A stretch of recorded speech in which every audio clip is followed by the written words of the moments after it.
क्या सोने और चांदी की कीमतें सचमुच टूट रही हैं? इस गिरावट का आपके निवेश पर क्या असर पड़ेगा? सौरभ की पूरी कहानी देखें।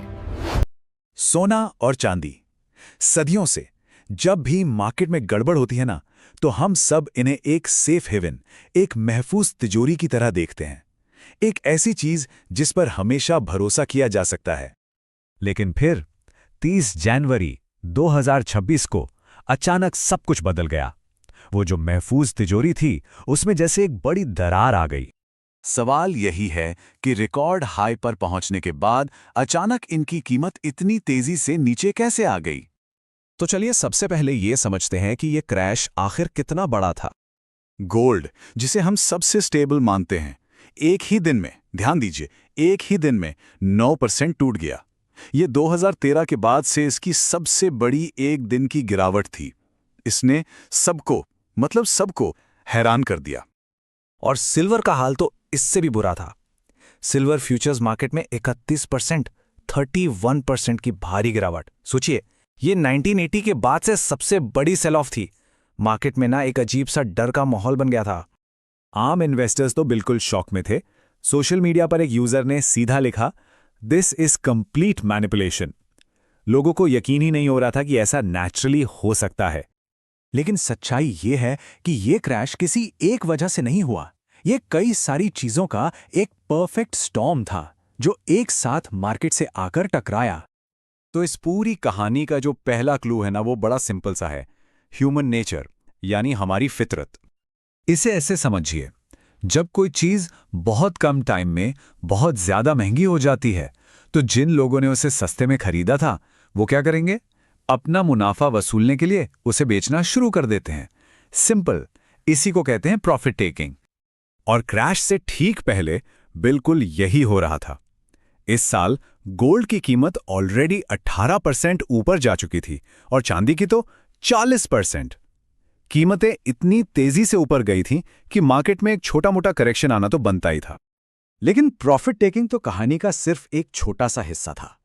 असली जो चिंगारी थी वो अमेरिका से आई। यूएस प्रेसिडेंट डोनाल्ड ट्रंप ने अमेरिका के सेंट्रल बैंक यानी फेडरल रिजर्व के नए चीफ के तौर पर एक नए नाम का ऐलान किया। और ये एक ऐसी खबर थी जिसने पूरी दुनिया के मार्केट्स को हिलाकर रख दिया। अब ये नए नॉमिनी थे इन्फ्लेशन हॉक। ये इन्फ्लेशन हॉक क्या होता है? सिंपल भाषा में ये वो इंसान होता है जिसकी सबसे बड़ी प्रायोरिटी महंगाई को कंट्रोल में रखना होती है। और इसके लिए वो अक्सर इंटरेस्ट रेट्स यानी ब्याज दरों को बढ़ाने के फेवर में रहते हैं। और बस इस एक अनाउंसमेंट ने एक डोमिनो इफेक्ट शुरू कर दिया।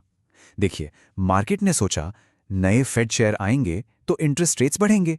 जब अमेरिका में इंटरेस्ट रेट्स बढ़ते हैं तो यूएस डॉलर मजबूत हो जाता है, और जब डॉलर मजबूत होता है तो गोल्ड और सिल्वर, जिन पर कोई ब्याज नहीं मिलता, वो दूसरे इन्वेस्टमेंट्स के सामने कम अट्रैक्टिव लगने लगते हैं। Simple connection. फेड की अनाउंसमेंट तो आग की चिंगारी थी, लेकिन मार्केट में पहले से ही कुछ ऐसा माहौल बना हुआ था जिसने इस चिंगारी को एक बड़ी आग में बदल दिया। देखिए, उस समय ना मार्केट में हद से ज्यादा स्पेकुलेटिव ट्रेडिंग हो रही थी। मतलब लोग सिर्फ अंदाजे पर पैसा लगा रहे थे। फिर एक्सचेंजेस ने अचानक मार्जिन रिक्वायरमेंट्स बढ़ा दिए, यानी ट्रेडिंग करना महंगा हो गया। मैनिपुलेशन का डर तो हमेशा रहता ही है, और सिल्वर जैसा छोटा मार्केट वो इन बड़े उतार चढ़ावों को झेल नहीं पाता। इन सब चीजों ने मिलकर गिरावट को और गहरा कर दिया। तो इस बड़े क्रैश के बाद सबके मन में यही सवाल है कि क्या गोल्ड और सिल्वर की कहानी यहां खत्म हो गई? आगे क्या होगा? लॉन्ग टर्म में देखें तो पिक्चर अभी भी काफी स्ट्रांग लगती है। क्यों? क्योंकि दुनिया भर के सेंट्रल बैंक्स अभी भी गोल्ड खरीद रहे हैं। इलेक्ट्रिक व्हीकल्स, सोलर पैनल्स और एआई में सिल्वर की इंडस्ट्रियल डिमांड तेजी से बढ़ रही है। जियोपॉलिटिकल रिस्क कम नहीं हो रहे हैं और लोग आम करेंसी से हटकर इन मेटल्स में पैसा लगाना पसंद कर रहे हैं। इसलिए आखिरी सवाल यही बचता है, क्या ये क्रैश सिर्फ एक छोटा सा स्पीड बम्प था, या फिर ये किसी बड़ी नई कहानी की शुरुआत है? इसका जवाब तो शायद वक्त ही देगा। इस विश्लेषण में बस इतना ही। मिलते हैं अगले विश्लेषण।